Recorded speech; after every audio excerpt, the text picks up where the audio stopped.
Hi everyone! So we are obviously in the last week of June, therefore we're in the last week of Pride Month. I know I haven't made a video like every single day because sometimes things get in the way. I have so many videos which I will continue to make year round, you know I do that anyway. But as this is the last week, I wanted to still do some recommendations but also talk about some topics that I think are important. And my last video for this week is going to be why diverse books, why LGBTQ plus books and characters are super important. But today I wanted to talk about some important themes which come up in LGBTQ plus books which are important for people to know, and not just LGBTQ plus people but everyone to read these and see these and experience these stories and experience these themes, because I think if done right, a lot of own voices books are able to do this rightly, obviously, because these people have had these same experiences. And I'm not saying that LGBTQ plus books with straight authors also cannot do that, because there are so many really good ones. But I think it's really important to just take these on board and think about these themes and think about how they're presented in the books which do it super well. And I wanted to talk about those because I've read a couple of books where I've seen this and thought that's really good, and you know, younger people will see that and think, oh wow, like I didn't know about this, or that's something to consider, and it helps them think about certain things and helps them maybe change the way they're thinking about certain things. And I think that that's really important, and I wanted to talk about some of those themes with you today. While I was planning this video and writing down things I thought was important, I just started getting really annoyed at just people's attitudes to things in the world, and I bought this cup when I saw Toy Story, which is irrelevant. There are so many things in this which just piss me off. Like this is actually something for me to just get annoyed about as well. There are so many people in the world that do my head in because of their attitudes towards certain things. Their chosen one. So the first thing that I want to talk about in regards to this is safe sex between same-sex couples. Now, this is so important to talk about, especially for books for teenagers and people who are starting to think about that, and that's something which is going to be in their head and that's going to be discussing about, because God knows schools ain't doing anything about it. Schools won't talk about it. There's a debate in England at the moment if we should even teach children about LGBTQ plus like matters and like history and just the fact that they exist, and apparently we shouldn't do that. And so how do you have any hope that like safe sex for same-sex couples is gonna ever be a thing when people won't even talk about the fact that like gay people exist? Like, oh my god. To be fair, safe sex between anyone is barely discussed in schools. I think I had one lesson and I was like 16 when it happened, which is the legal age of consent in England. And it was like one lesson, it was really badly explained, it was clearly rushed, and I think their logic is if we don't talk about it, they won't do it. But then it's like, well, people are going to do it anyway, so at least provide them with ways to be safe. And I also saw an argument about not teaching safe sex for same sex. Oh, there's so many S's. Safe sex for people of the same sex, because it's not like they can get pregnant. Right, obviously that's not the case. STDs are a thing. STDs are a thing which actually straight people make gay people feel super bad about, and have done that for a really long time. Gay men still can't give blood in England because of HIV. Because apparently only gay men can get HIV. Apparently that's a thing. Obviously not. That's not the case, just in case anyone was still uninformed. Anyone can get HIV. Whatever your sexuality is, you can get HIV. It's not exclusive to gay men. Gay men can give blood, but they have to have like prove that they've not had sex with a man within the last 3 months. I think it's 3 months, which is just ridiculous because you also can't just get HIV from having sex. You can get it from other things, and blood is tested anyway, so like any person could go in and have HIV and give blood, as long as they're not a gay man. If you're a gay man, then you have to not do that, which is just ridiculous. And then they say we need more people to donate blood, and it's like, well, how about you let people do it then? Oh my god, it does my head in. So it's just ridiculous that people have that rule in place, but then they'll be like, well, we don't need to teach them safe sex because they can't get pregnant and there's no other reason why. Oh my god, it's just so like it's so, oh man, it pisses me off. It's really annoying. The whole attitude with it in just life in general is annoying. So it's really good, and I think really important when you read books with the same-sex characters in which that discussion about sex is spoken about, like the consent situation as well, which is there, which is really, really good. And also when safe sex is discussed and different methods for safe sex and how people are going to prepare for that. And I think that's really good. A couple of books where this is really good is Our Own Private Universe by Robin Talley, in which they have that discussion about having sex, and they also talk about different forms of protection and getting that and using them, and talking about what they are and the different types. They talk about like dental dams and using gloves. And then also in Leah on the Offbeat, as it's discussed slightly, her mum makes a comment, Leah's bisexual, and as easy as a mum would be saying to her like use protection and she was going to have sex with a boy, she mentions getting a dental dam as well. So I just think like that's really good. It needs to be like that. It needs to be considered as a thing which is normal, that there is things in place that you can get and do if you are in a same-sex relationship. There are forms of protection for you out there. So I just think that's a really important theme. And to be fair, like even in straight books you don't see safe sex between straight couples, so like, people don't even want to talk about it. I think just realistic sex in books is more important anyway, but when it's with same-sex couples and we have that discussion, people are going to read that and think, oh, there's actually things there, and they might then research it. You know, it's not telling them, it's not an instruction manual, but it's putting it in people's heads and it's discussing things and showing how those things can be discussed in a healthy way.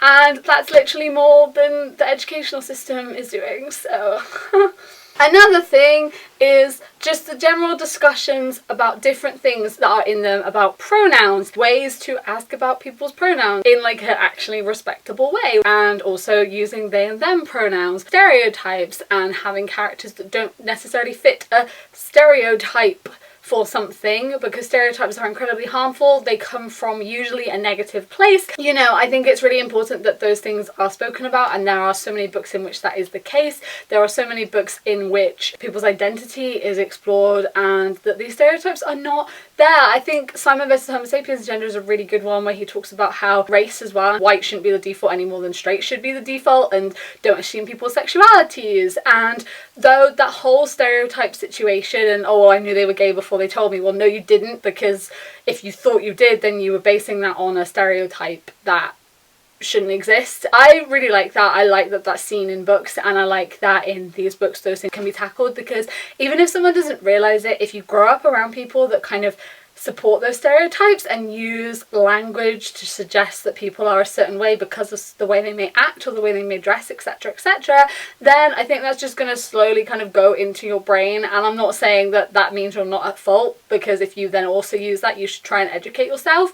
But I think if it's in books and people are exposed to those books and they're reading it, then that's really important, because you can see that, like, and it starts to kind of change the way you think and molds the whole, like, your attitude towards it. That's why I think the Love, Simon movie was really important as well, because I think that that was one of the first mainstream big LGBTQ plus films with like a gay character in it that wasn't a secondary character or wasn't that token gay character or the sad gay character. I think that was really good. Like, we got to see just Simon living in his normal family life, being a normal guy, and like there was no like stereotyping or anything. That I mean, there was that one guy in the film who was very like stereotypically gay. When he came out, everyone was like, oh, I'm not surprised, oh wow, like you're. And then when Simon came out, it was more of like a thing, because Simon didn't necessarily like fit into that stereotype, and it completely questioned that. And just because people look a certain way or act a certain way doesn't mean this, and you shouldn't make those assumptions.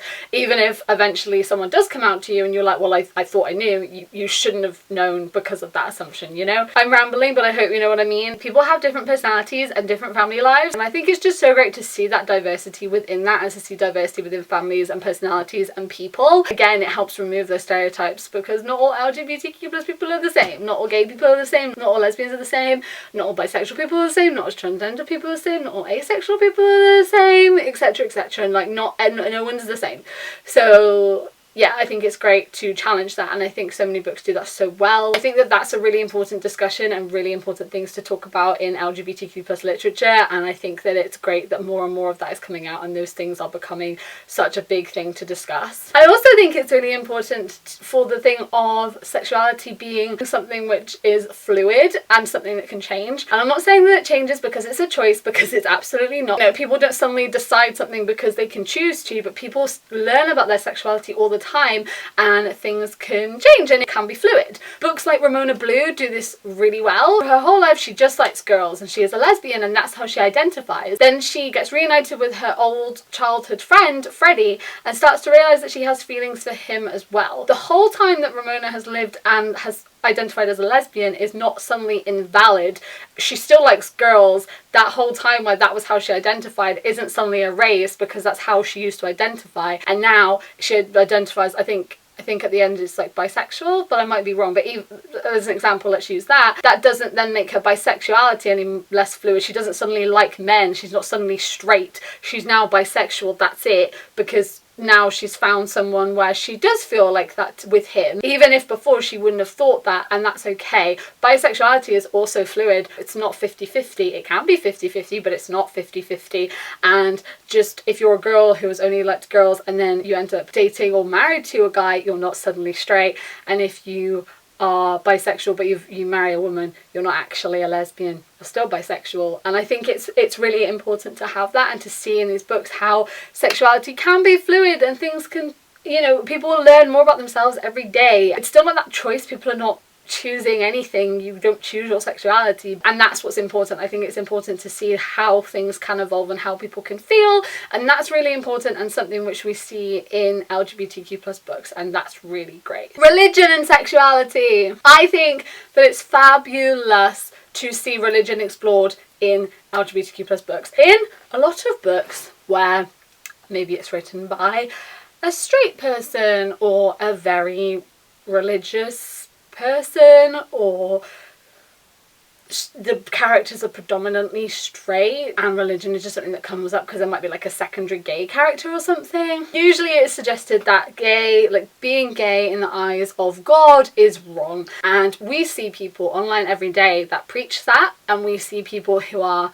awful. It's really hard to say like watch it because I don't want to like bring any traffic to it, and it's also some of the words he was using were absolutely disgusting and I don't want to draw any attention to it. And I don't even remember the guy's name. He was a US senator. Some guy in America was in a church and the things that he was saying were awful, so awful. And if someone sees that, and being gay or lesbian or bisexual, transgender, any form of LGBTQ+, being that and not being any of those things, and seeing that and being religious, you like believe it, and that's terrifying. But you know, people have their views. I don't agree with them, but we won't get into it. My whole religion story and religion experience is an interesting one, and I don't really want to go into it at the moment. I don't agree with that. I don't think that Jesus particularly would say that anyone was wrong for loving who they love. I don't believe he would do that. And what I think is really important is that someone's sexuality is their business, and if they are also religious, depending on whatever religion they want to be, it is their relationship with their God and their religion in which it helps them. In some books I've read, they've turned their back on that and they don't want to be a part of that religion, and that's okay if you want to do that. The Miseducation of Cameron post, which is one where Cameron actually gets sent to like conversion therapy and to kind of like correct her and remove her thoughts that are against God, but that book kind of looks at her coming to terms with herself, and she's been told all of this her whole life and that it is wrong that she likes girls, but then she explores that and she explores her own thoughts about religion and what she wants to do from there. And I think that's a really interesting one as well, because that one definitely focuses on the more extreme sides of religion and how people think and the actions that they take because of that. In other books I've read, for example Georgia Peaches and Other Forbidden Fruit, and also autobiography, we see the main character actually want to talk about how that wouldn't be the case and Jesus is not going to consider them as bad, they're not going to go to hell. I think that that's really important, and that like in autobiography he says, well, you know, God loves me, he's made me this way and that's the way he's made me and I am this way, so that's fine. He thinks that's fine, and he's okay with that. And also in Georgia Peaches, she wants to use her dad, he is who's very prominent in the church. He has a Christian radio show. She wants to use that radio show to talk about how religion and sexuality do exist. Not bad, you know, being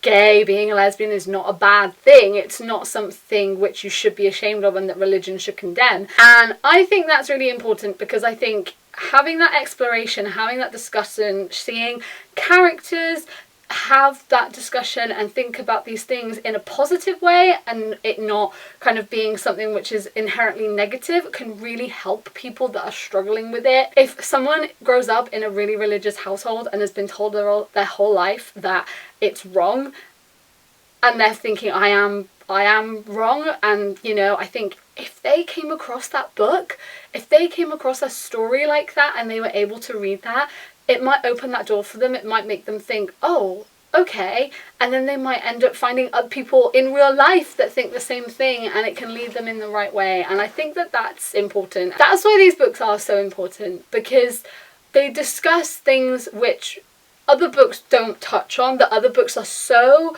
wound up in stereotyping and things that have been the view for hundreds and thousands of years, and that people have believed for so long, that they're not willing to change, they're not willing to accept any kind of change or accept a different viewpoint or want to understand something from a different viewpoint. And I think LGBTQ plus literature is so good at doing that, because especially Own Voices ones, because it comes from a place of actual reality. It comes from authors who have experienced these things. It comes from people who don't, you know, want to tackle those stereotypes, want to tackle religion, want to tackle all of these things. And I think that that's so important, and I think it's great. I learn things all the time whenever I read any of these books, whether it be something that I identify with or something about someone else that just opens a whole level of understanding for me. I just think it's really great, and genuinely I think some of these themes are so important for people to pick up and read.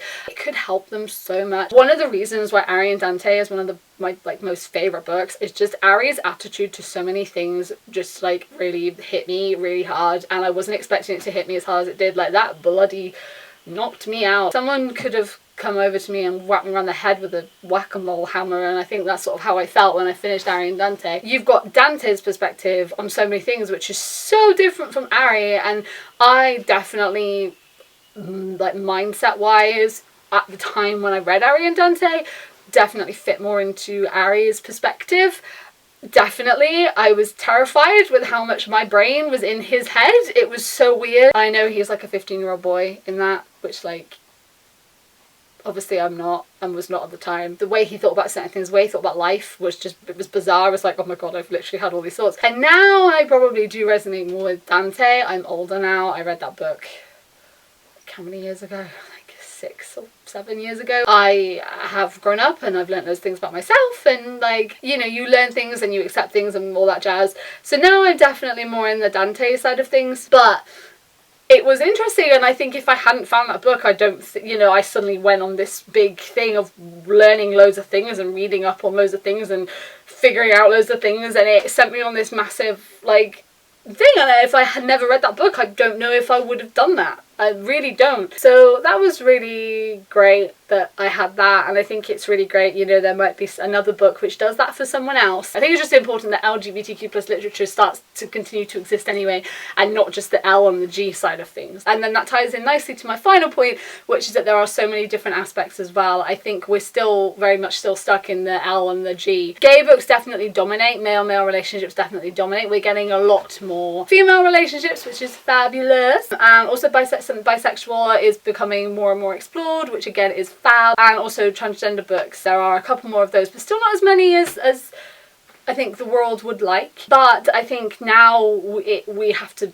go past that. We need to explore all aspects of sexuality. Let's Talk About Love is a fantastic one. I've spoken about this because of it being, she's asexual, but she's also biromantic, which is just, like, never spoken about, like, ever, and it's such a big thing. I think the biromantic and aromantic side of things are really important, and I think we should also talk about those things very much. And also non-binary, super important. I think wish you all the best is what it's called. That's a non-binary one, which everyone's been telling me to read this month, and I really need to get on it. And I've been told it explores that incredibly well. I think that that's important, that those things are explored, and I think that can help people understand that might not understand. Some people will never understand. I know those people, and they'll never get it. But I think it's great to see that some people do, and that this does change the way that some people think and impact the way that people think. And I just wanted to talk about some of those themes, and also talk about some books that I think discuss those themes well, and then you can go read those books if you want to learn more about those themes, and then you can go see that instead. I hope this video made sense. I hope you got where I was going with this. I'd love to know any other ones that you think are super important and really good things to be explored in LGBTQ+ literature. Please leave them down below. If you guys are new here, then I make videos a couple of times a week about books and fandom things, so if you want to stick around and join us, then you can do that. And as usual, all the links to all my other social media are in the description below, so if you want to come hang out with me on there, that would be absolutely fabulous. Thank you guys for watching. I hope you're doing really well, and I will see you next time. Bye!